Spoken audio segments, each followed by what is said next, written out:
All right, so a couple days ago, posted a video on this particular howitzer belt, how I have it set up, what stuff I have on here, etc. And I got a bunch of questions on this front magazine pouch. So if you want to watch the video on the belt, go watch that. I'm not going to talk about any of that stuff. I'm just going to talk about this magazine pouch specifically because, again, a lot of you guys asked a bunch of questions on it. So this is the Henning Group T900 magnetic magazine pouch. It is a $100 magazine pouch, which in the grand scheme of things is actually pretty expensive for a magazine pouch, but I kind of want to talk about, like, is it worth it, etc. So is it worth it? I had a bunch of those questions. I have a really hard time telling people like how to spend their money. However, if you are into pistol shooting, USPSA, stuff like that, and you have the funds to spend on a $100 magazine pouch, I don't think you would be disappointed in it. It's one of these things where it's like, I knew coming from their T1000 holster hanger that it was like, I knew, with that being expensive, and then I got it and was like, okay, I fully understand why this is expensive, but like why this is really good after I got it. I knew that, going into this pouch, it was like, this is probably going to be the same, and it was. Again, the amount of adjustability that this thing has, you can turn it however you want.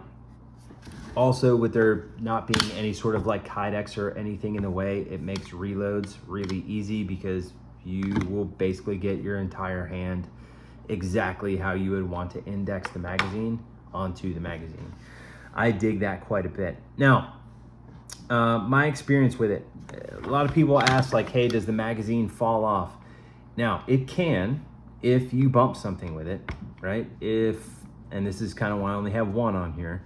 If you run around, bump a barrel, or I don't know, man, bump something with it, yes, this magazine could potentially fall off of here. Again, it's on there pretty good. Like it'll take a little bit to actually bump the thing off. But one of the reasons why I only have one on here is if I shoot rifle as well, and I like shoot my rifle, sling the rifle for a rifle to pistol transition, something like that, just as a scenario. If there's a magazine on this pouch, it will fall off. Like the rifle smacking this will get it to fall off, and it will fall on the ground. And so if I'm shooting a bunch of rifle stuff with pistol, like I'll just use the kydex pouches and not even bother with the T900. But like that's not really what this thing was designed for. It's designed for dudes running around shooting USPSA. It's like you're not really going to, you're not gonna fast rope out of a helicopter or a little bird with this thing, right? It is just specifically designed for USPSA type of shooting. So that's kind of what I would expect to use it for, and it'd be good to use for. So the other reason why I like having it, at least having one of these on the front of my belt, is table starts. So if I pick up a magazine, I can just like toss it into this thing really quickly, load the gun, and then run off and shoot stage, whatever it is. So table starts are made pretty easy with it. Now, do you need this for a table start? No. Like I, for several years, just had a regular old like magnet that I got from Ben Steger Pro Shop on the front of my belt, and I would just grab the magazine, stick it to the magnet, and load the gun. And then if I need to do a reload, I would just reload off the magnet. No worries there.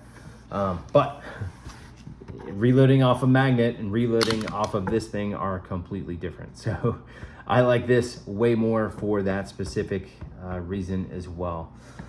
So hopefully that answers the majority of your guys' questions. If you've got any more questions on the Henning Group T900 magazine pouch, send them in the comments. I'll be happy to answer them for you.